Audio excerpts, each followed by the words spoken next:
Hello everyone, welcome back to our channel. NEET UG 2024 ఆంధ్రప్రదేశ్లో round 1 allotments అయితే వచ్చేసాయి. ఈ పర్టికులర్ వీడియోలో అలాట్మెంట్ లెటర్ ఎలా డౌన్లోడ్ చేసుకోవాలి, నెక్స్ట్ ప్రాసెస్ ఏంటి, కాలేజ్ రిపోర్టింగ్ ప్రాసెస్ ఎలా ఉంటుంది, ఫీజెస్ ఏంటి, డాక్యుమెంట్స్ ఏంటి, ముఖ్యంగా బాండ్స్ని ఎలా సబ్మిట్ చేయాలి అండ్ అప్గ్రేడేషన్ ప్రాసెస్ ఏంటి అనేది ఎక్స్ప్లెయిన్ చేస్తాను. సో సీట్ వచ్చిన ప్రతి ఒక్కరికి మన ఛానల్ నుంచి కంగ్రాచులేషన్స్. సో మీ జర్నీలో మీకు ఎంబీబీఎస్ సీట్ వచ్చే జర్నీలో అట్లీస్ట్ విజన్ అప్డేట్ 1% అయినా హెల్ప్ చేసిందని అనుకుంటున్నాను. ఎవరైతే స్టూడెంట్స్ మీ యొక్క ఫస్ట్ వెబ్ ఆప్షనే మీకు సీట్ అలాట్ అయిందో మీకు ఇంకా ఏ అప్డేట్స్తో పని లేదు, మీరు హ్యాపీగా అదే కాలేజ్ని ఫిక్స్ అయిపోయి ఇంకా జాయిన్ అయిపోవచ్చు. సో అప్గ్రేడేషన్ ప్రాసెస్ అనేది పర్టికులర్ వీడియోలో ఎక్స్ప్లెయిన్ చేస్తాను. వీడియోని ఎక్కడ స్కిప్ చేయకుండా చివరి దాకా చూడండి. సో వీడియోని లైక్ చేయండి, మీ ఫ్రెండ్స్ ఎవరైనా ఉంటే వాళ్ళకి ఈ వీడియోని షేర్ చేయండి. వీడియోని లైక్ చేయడం వల్ల నా వీడియోస్ మీకు నచ్చినది అర్థమవుతుంది. డిస్క్రిప్షన్లో టెలిగ్రామ్ గ్రూప్ ఉంటుంది, నా ఇన్స్టాగ్రామ్ లింక్ ఉంటుంది అండ్ విజన్ అప్డేట్ అప్లికేషన్ ఉంటుంది.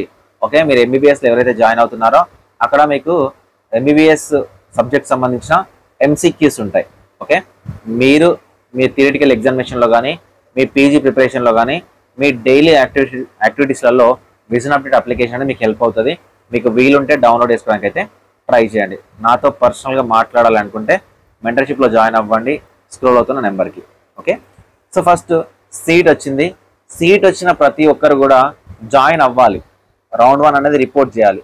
రౌండ్ 1 అనేది రిపోర్ట్ చేయకపోతే రౌండ్ 2కి మీకు ఎలిజిబిలిటీ ఉండదు. ఓకే, సో మీరు రౌండ్ 1 అయినా రౌండ్ 2 అయినా రౌండ్ 3 అయినా రౌండ్ 4 అయినా ఇప్పుడు నేను చెప్పే ప్రాసెస్ ఏదైతుందో దీన్నే మీరు ఫాలో చేయాల్సి ఉంటుంది. సో కాబట్టి ప్రతి ఒక్కరు కాలేజ్లో రిపోర్టింగ్ అనేది చేయాలి, చేయకపోతే నాట్ ఎలిజిబుల్ అవుతారు. ఓకే, సో సీట్ వచ్చిన ప్రతి ఒక్కరు ఏం చేయాలంటే ఫస్ట్ వెబ్సైట్లో లాగిన్ అవ్వండి. లాగిన్ అయిన తర్వాత సర్వీసెస్ సెక్షన్లోకి వెళ్ళండి. ఓకే, సర్వీసెస్ సెక్షన్లోకి వెళ్ళిన తర్వాత ఫస్ట్ మీరు డౌన్లోడ్ చేసుకోవాల్సింది ప్రింట్ అప్లికేషన్ అని డౌన్లోడ్ చేసుకోండి. దాని తర్వాత final payment allotment letter generation ఉంటుంది కదా, సో అలాట్మెంట్ లెటర్ జనరేషన్ మీద క్లిక్ చేయండి. సో క్లిక్ చేసినట్లయితే మీకు ఈ విధంగా పేజ్ ఉంటుంది. ఓకే, ఈ విధంగా పేజ్ వస్తుంది. ఇక్కడ మీరు పే చేయాల్సింది 10,600 రూపీస్ అనేది మీరు పేమెంట్ చేయాలి. మీరు పేమెంట్ మెథడ్ని సెలెక్ట్ చేసుకునే దాన్ని బట్టి కన్వీనియన్స్ ఫీజు అయితే ఉంటుంది. ఓకేనా, కన్వీనియన్స్ ఫీజు ఉంటుంది. జనరల్గా డెబిట్ కార్డ్ సెలెక్ట్ చేసుకుంటే 157 రూపీస్ ఏమో కన్వీనియన్స్ ఫీజు ఉంది. సో ఈ కన్వీనియన్స్ ఫీజు అనేది మీకు కనిపిస్తుంది. ఇక్కడ చెక్ బాక్స్ మీద క్లిక్ చేయండి. క్లిక్ చేసి పే నౌ మీద క్లిక్ చేయండి. పే నౌ మీద క్లిక్ చేసినట్లయితే మిమ్మల్ని కార్డ్ డీటెయిల్స్ అడుగుతుంది, పే చేయండి. పే చేసిన తర్వాత ఇలా వస్తుంది. ఓకేనా, పే చేసిన తర్వాత మీ పేమెంట్ రిసిప్ట్ అనేది జనరేట్ అవుతుంది. జనరేట్ అయిన తర్వాత డౌన్లోడ్ ఫేజ్ 1 అలాట్మెంట్ లెటర్ అని వస్తుంది. సో నేనైతే 1 o'clock వరకు చూసాను, అవ్వట్లేదు ఎందుకంటే రీలోడ్ అవ్వట్లేదు. సో మేబీ మార్నింగ్ వరకు సాల్వ్ అవుతుంది. ఇక్కడ అలాట్మెంట్ లెటర్ని డౌన్లోడ్ చేసుకోండి. ఓకేనా, ఈ అలాట్మెంట్ లెటర్ని ప్రింట్ తీసుకొని పెట్టుకోండి. ఇది మీరు ఫస్ట్ చేయాల్సిన పని. ఈ 10,600 రూపీస్ ఏదైతే ఉందో ఇది యూనివర్సిటీ ఫీజు, మీకు రీఫండ్ అవ్వదు, నాన్ రీఫండబుల్. ఫస్ట్ రౌండ్లో పే చేస్తే సరిపోతుంది. సెకండ్ రౌండ్లో, థర్డ్ రౌండ్లో, ఫోర్త్ రౌండ్లో మళ్ళీ ఎక్కడ పే చేయాల్సిన అవసరం లేదు. ఫస్ట్ రౌండ్లో పే చేసిన అమౌంట్ ఏదైతే ఉందో అది ఆ ఫైనల్ రౌండ్ వరకు కూడా కంటిన్యూ అవుతుంది. సెకండ్ రౌండ్లో సీట్ ఫ్రెష్గా వచ్చింది అనుకోండి, ఫస్ట్ రౌండ్లో రాకుండా సెకండ్ రౌండ్ వాళ్ళు పే చేసుకుంటారు. థర్డ్ రౌండ్లో ఫ్రెష్గా వస్తే థర్డ్ రౌండ్ వాళ్ళు పే చేసుకుంటారు. అదే ఫస్ట్ రౌండ్ నుంచి సెకండ్ రౌండ్కి మాకన్నా అప్గ్రేడ్ అయింది, మళ్ళీ 10,600 పే చేయాలంటే అవసరం లేదు. డైరెక్ట్ ఇక్కడ డౌన్లోడ్ ఫేజ్ 2 అలాట్మెంట్ లెటర్ అని వస్తుంది, అప్పుడు డౌన్లోడ్ చేసుకోవచ్చు. ఓకేనా, ఇప్పుడు చేసుకుంటారో. సో ఇప్పుడు మీకు 2 కేటగిరీస్ ఉంటాయి. ఒకటి గవర్నమెంట్ కాలేజ్, 2 ప్రైవేట్ కాలేజ్. ఓకేనా, ఏ కాలేజ్లో మీకు వచ్చిందో ఫస్ట్ మీకు ఏ పర్టికులర్ కాలేజ్లో వచ్చిందో ఆ కాలేజ్ సంబంధించిన వెబ్సైట్ అనేది మీరు గూగుల్లో చెక్ చేయండి. వెబ్సైట్ని గూగుల్లో చెక్ చేయండి. చెక్ చేస్తే మీకు fee particulars, second check list ఉంటుంది. ఓకేనా, చెక్ లిస్ట్ ఉంటుంది. చెక్ లిస్ట్ అంటే ఏంటి, మీకు ఏమేమి డాక్యుమెంట్ కావాలంటుంది. ఫీ అంటే మీరు ఏమేమి ఫీ పే చేయాలి, వాటిని ఏ మెథడ్లో పే చేయాలి అది ఉంటుంది. ఓకేనా, సో ఫస్ట్ మనం అలాట్మెంట్ లెటర్ డౌన్లోడ్ చేసుకుంటాం కదా, దాని తర్వాత ఒరిజినల్స్ డాక్యుమెంట్స్ అండ్ మీకు ఏ కాలేజ్లో సీట్ వచ్చిందో ఆ కాలేజ్ సంబంధించిన వెబ్సైట్ చెక్ చేయండి. అన్న వెబ్సైట్ చెక్ చేస్తుంటే వెబ్సైట్లో మాకు ఎలాంటి డీటెయిల్స్ రావట్లేదు అంటే కాలేజ్కి సంబంధించిన కాంటాక్ట్ అస్ అని ఉంటుంది. కాలేజ్కి సంబంధించిన కాంటాక్ట్ అస్ అని ఉంటుంది, వాళ్ళకి కాల్ చేయండి. మీకు పర్టికులర్గా అన్ని కాలేజ్కి సంబంధించిన డీటెయిల్స్ అనేవి చెప్తా ఉంటారు. ఏ కాలేజ్ కాల్ చేస్తే ఆ కాలేజ్ చెప్తారు. అండ్ కొన్ని కాలేజ్కి సంబంధించి అఫీషియల్ వెబ్సైట్లోనే మీకు పర్టికులర్ డీటెయిల్స్ అయితే ఉన్నాయి. సో మన టెలిగ్రామ్ గ్రూప్లో కూడా ఉంటాయి, మీరు అక్కడ జాయిన్ అయ్యి చెక్ చేసుకోవచ్చు. నేను ఇక్కడ 2 కాలేజీలు చెప్తాను, ఒకటి గవర్నమెంట్ కాలేజ్ సంబంధించి, 2 ప్రైవేట్ కాలేజ్ సంబంధించి. ఎగ్జాంపుల్గా ఏదో ఒక కాలేజ్ తీసుకుంటాను, ఓకేనా. ఫస్ట్ ఆంధ్ర మెడికల్ కాలేజ్ని ఎగ్జాంపుల్గా తీసుకుంటున్నా. ఆంధ్ర మెడికల్ కాలేజ్ అయినా ఏ గవర్నమెంట్ మెడికల్ కాలేజ్ అయినా మీకు ఉండాల్సింది ఫస్ట్ ప్రొవిజనల్ అలాట్మెంట్ లెటర్. ఇప్పుడు 10,600 కడతాం కదా, provisional allotment letter, online application form, final submission application form ఉంది కదా అది, నీట్ హాల్ టికెట్. ఇదంతా మ్యాండేటరీ ఏం కాదు, ఓకేనా, మ్యాండేటరీ ఏం కాదు, జస్ట్ నీట్ హాల్ టికెట్ ఏదైతే ఉందో అది ప్రింట్ తీసుకొని సరిపోతుంది. ప్రొవిజనల్ వెరిఫికేషన్ ఫామ్, ఈ ప్రొవిజనల్ వెరిఫికేషన్ ఫామ్ ఈ ఇయర్ లేదు, ఇది లాస్ట్ ఇయర్ సంబంధించింది. ప్రొవిజనల్ వెరిఫికేషన్ ఫామ్ కాదు, ఫైనల్ అప్లికేషన్ ఫామ్ అని ఉంటుంది, ఓకేనా. ఫైనల్ అప్లికేషన్ ఫామ్ అని ఉంటుంది, నేను ఫస్ట్లో చెప్పాను కదా, అది డౌన్లోడ్ చేసుకోండి. NEET rank card, last rank card, third time వచ్చింది కదా NEET rank card.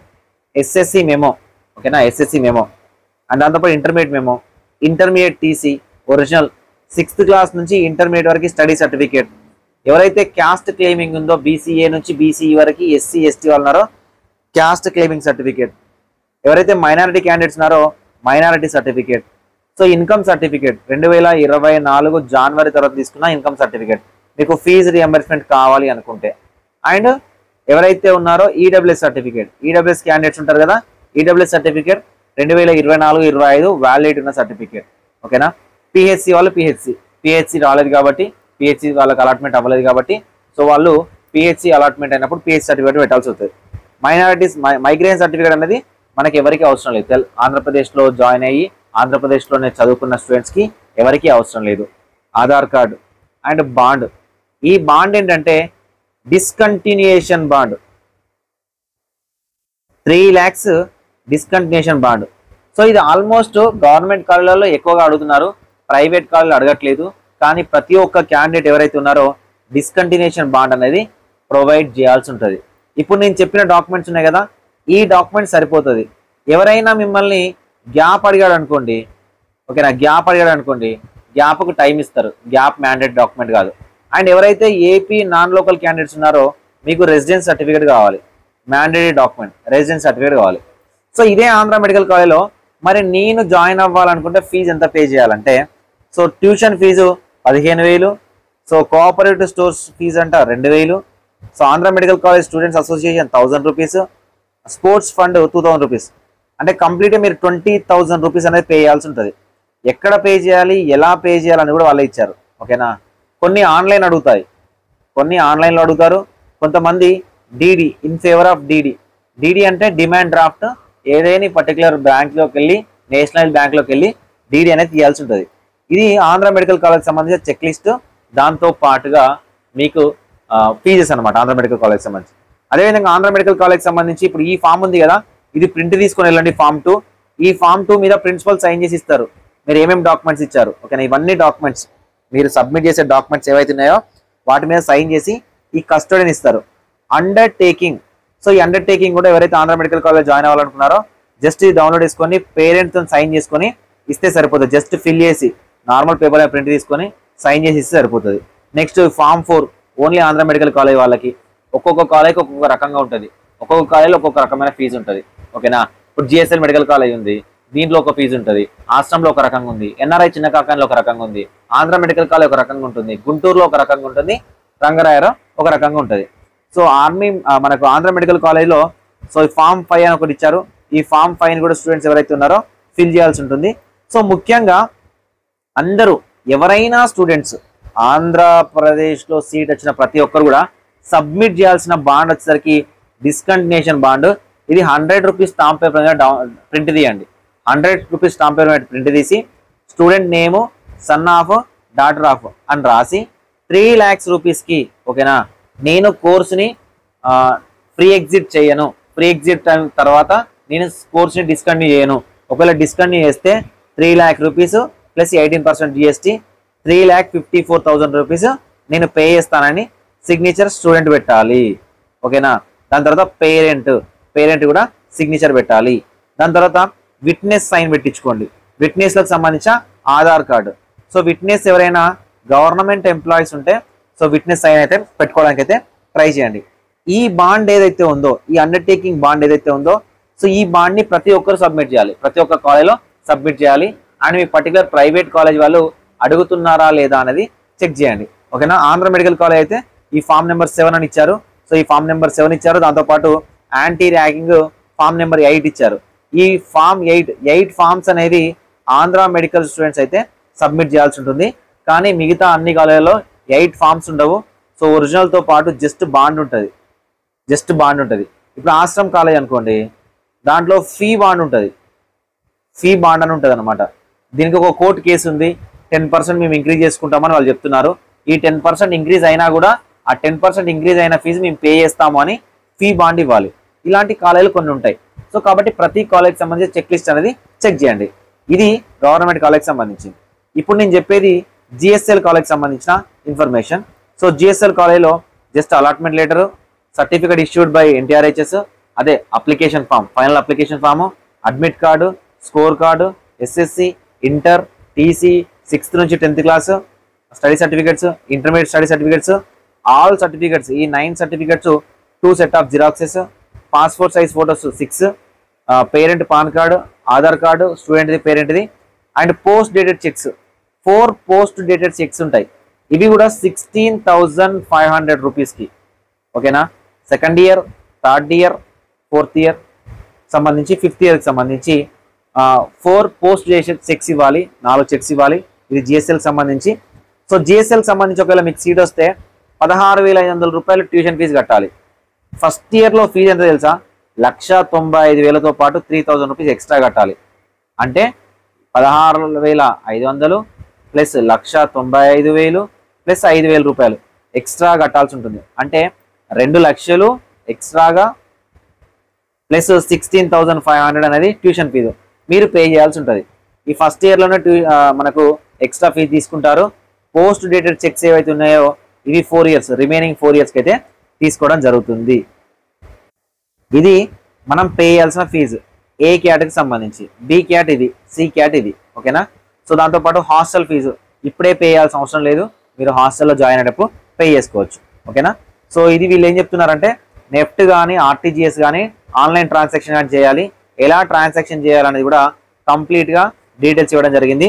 No cash deposit అనేది చేయాల్సిన అవసరం లేదు. క్యాష్ డిపాజిట్ మేము తీసుకోము, ఆన్లైన్ తీసుకుంటామని క్లియర్గా మెన్షన్ చేశారు. ఇది మనకు ఆంధ్ర మెడికల్ కాలేజ్కి సంబంధించి అండ్ జిఎస్ఎల్ రాజమండ్రికి సంబంధించిన check list and example information. So ఇదే ప్రాసెస్లో మీరు ప్రతి కాలేజ్లో చెక్ లిస్ట్ చెక్ చేసుకొని జాయిన్ అవ్వాల్సి ఉంటుంది. బాండ్ మాత్రం ఒకటే బాండ్, సింగిల్ బాండ్, అది డిస్కంటిన్యూషన్ బాండ్, 3 lakhs బాండ్ ప్రతి ఒక్కరు సబ్మిట్ చేయాలి ఇది మీ కాలేజ్లో. ఓకేనా. సో పర్టికులర్ కాలేజ్కి సంబంధించి ఆ చెక్ లిస్ట్ డౌన్లోడ్ చేసుకోండి. దాని ప్రకారం మీరు రిపోర్ట్ చేయండి. 19th సెప్టెంబర్ 2024 వరకు మనకు రిపోర్టింగ్ ఛాన్స్ అనేది ఇచ్చారు. సో ఓకే, ఇప్పుడు మనం ఒరిజినల్ టాపిక్లోకి వద్దాం. That is upgradation. Okay, upgradation గురించి మాట్లాడుకుందాం. ఇప్పుడు ఫర్ ఎగ్జాంపుల్ నాకు first option Andhra medical college. ఓకేనా. ఇదే కాలేజ్ నాకు అలాట్ అయింది. దీని తర్వాత ఇంకా 35 ఆప్షన్ పెట్టాను కదా, ఇంకా నాకు సీట్ అలాట్మెంట్ అప్గ్రేడేషన్ అవి ఏముండవు. ఆంధ్ర మెడికల్ కాలేజ్ జాయిన్ అయ్యాను కాబట్టి ఇంకా ఎలాంటిది ఉండదు. నా ఫస్ట్ ఆప్షనే ఉంది కాబట్టి ఆంధ్ర మెడికల్ కాలేజ్. ఎవరికైతే మీ ఫస్ట్ ఆప్షన్ మాత్రమే సీట్ అలాట్మెంట్ జరిగిందో ఇంకా వాళ్ళకి అప్గ్రేడేషన్లు అలాట్మెంట్ ఉండవు. రిమైనింగ్ క్యాండిడేట్స్ ఉంటారు. రిమైనింగ్ క్యాండిడేట్స్కి ఫర్ ఎగ్జాంపుల్ నాకు జిఎస్ఎల్ రాజమండ్రినే సీట్ వచ్చింది. ఇది నా 10th పొజిషన్లో నాకు సీట్ వచ్చింది. ఓకేనా. నేను వెళ్ళి రిపోర్ట్ చేయాలి. ఫస్ట్ నేను వెళ్ళి రిపోర్ట్ చేయాలి. ఇప్పుడు నాకు జిఎస్ఎల్ రాజమండ్రి పైన 1 to 9 పెట్టుకున్నాను కదా ఆప్షన్స్. ఈ ఆప్షన్లలో ఏదో ఒక కాలేజ్ నాకు అప్గ్రేడ్ అయితే బాగుండు అని అనుకుంటున్నాను కాబట్టి ఇప్పుడు ఏం చేయొద్దు. కాలేజీలో అప్గ్రేడేషన్ లెటర్ అలాంటివి ఏమి ఉండవు. ఇంట్లో వచ్చి కూర్చోండి సరిపోతుంది. ఇంట్లో వచ్చి కూర్చుంటే సెకండ్ రౌండ్లో మీ యొక్క ర్యాంక్, నెంబర్ ఆఫ్ సీట్స్ వాటిని బట్టి ఆటోమేటిక్ అప్గ్రేడేషన్ ఉంటుంది. ఒకవేళ అప్గ్రేడ్ అవ్వలేదు అనుకోండి, జిఎస్ఎల్ రాజమండ్రి అలానే ఉంటుంది. సో ఇప్పుడు ఫర్ ఎగ్జాంపుల్ ఇది ఫస్ట్ కేటగిరీ, అంటే ఆటోమేటిక్గా అప్గ్రేడేషన్ అవుతూనే ఉంటుంది. సెకండ్ కేటగిరీ ఏంటి, నాకు జిఎస్ఎల్ రాజమండ్రి వచ్చింది, ఇదే సేమ్ 10th పొజిషన్లో వచ్చింది. నాకు ఇప్పుడు జిఎస్ఎల్ రాజమండ్రి నే కావాలి, ఈ పైన టాప్ 9 అవసరం లేదు. నాకు జిఎస్ఎల్ రాజమండ్రి రిపోర్ట్ చేసిన తర్వాత నాకు జిఎస్ఎల్ రాజమండ్రి నచ్చింది. ఇప్పుడు నా డెసిషన్ మార్చుకున్నాను, నాకు అప్గ్రేడేషన్ వద్దు అంటే ఆన్లైన్లో, ఓకేనా, ఆన్లైన్లో బిఫోర్ సెకండ్ రౌండ్ రీటైన్ అనే ఆప్షన్ ఇస్తాడు. ఈ రీటైన్ ఆప్షన్ ఎవరు పెట్టాలంటే ఎవరైతే ఏదైతే కాలేజ్లో జాయిన్ అయ్యారో ఆ కాలేజ్ మాత్రం మాకు ఉండాలి, ఇంకా మాకు అప్గ్రేడేషన్ వద్దు అనుకున్న కాలేజ్ స్టూడెంట్స్ మాత్రమే రీటైన్ పెట్టుకోవాలి. రిమైనింగ్ క్యాండిడేట్స్ ఏం చేయకుండా గమ్మున ఇంట్లో కూర్చుంటే మీకు ఆటోమేటిక్గా అప్గ్రేడ్ అవుతుంది. ఓకేనా? సో రీటైన్ పెట్టుకున్న స్టూడెంట్స్ కూడా వాళ్ళ యొక్క సీట్ ఫైనల్. ఇంకా రీటైన్ వన్స్ మీరు రౌండ్ 1లో పెట్టుకున్నారంటే రౌండ్ 2, రౌండ్ 3, రౌండ్ 4 మీకు అప్గ్రేడేషన్ అనేది ఉండదు. సో ఈ విధంగా అప్గ్రేడేషన్ ప్రాసెస్ అనేది ఉంటుంది. సో కాబట్టి అప్గ్రేడేషన్ కావాలనుకున్న ఎవరైనా కూడా కాలేజ్లోకి వెళ్ళి రిపోర్ట్ చేసుకొని సో ఖాళీగా మీరు ఇంట్లో కూర్చున్నా కూడా మీకు అప్గ్రేడేషన్ అవుతుంది. అప్గ్రేడేషన్ అయిన వెంటనే రౌండ్ 1లో అలాట్ అయిన కాలేజ్ ఏదైతే ఉందో అది క్యాన్సిల్ అవుతుంది. రౌండ్ 2 అనేది కొత్తగా సీట్ అలాట్ అవుతుంది. సో రౌండ్ 1 కాలేజీలోకి వెళ్ళి ఫీజు రీఫండ్ తీసుకొని కస్టోడియన్ లెటర్ తీసుకొని వచ్చి రౌండ్ 2 ఉన్న కాలేజీలో జాయిన్ అవ్వాలి. ఓకేనా? ఇది రిపోర్టింగ్ ప్రాసెస్. రౌండ్ 2 నుంచి రౌండ్ 3కి వెళ్ళింది అనుకోండి, సేమ్ రౌండ్ 2లో కస్టోడియన్ తీసుకొని రౌండ్ 3కి వచ్చి జాయిన్ అవ్వాలి. దీన్నే రిపోర్టింగ్ ప్రాసెస్ అంటారు అండ్ అప్గ్రేడేషన్ ప్రాసెస్ అంటారు. ఓకేనా? మీకు కంప్లీట్ అర్థమైంది అనుకున్నాను. వీడియో కొంచెం లెంత్ అయి ఉండొచ్చు కానీ మీకు యూజ్ఫుల్ అయి ఉంటుంది. సో యూజ్ఫుల్ అనిపిస్తే ఖచ్చితంగా లైక్ చేయండి, మీ ఫ్రెండ్స్కి షేర్ చేయండి. ఇలాంటి మరిన్ని అప్డేట్స్ కోసం ఛానల్ని సబ్స్క్రైబ్ చేసుకోండి. Thank you so much.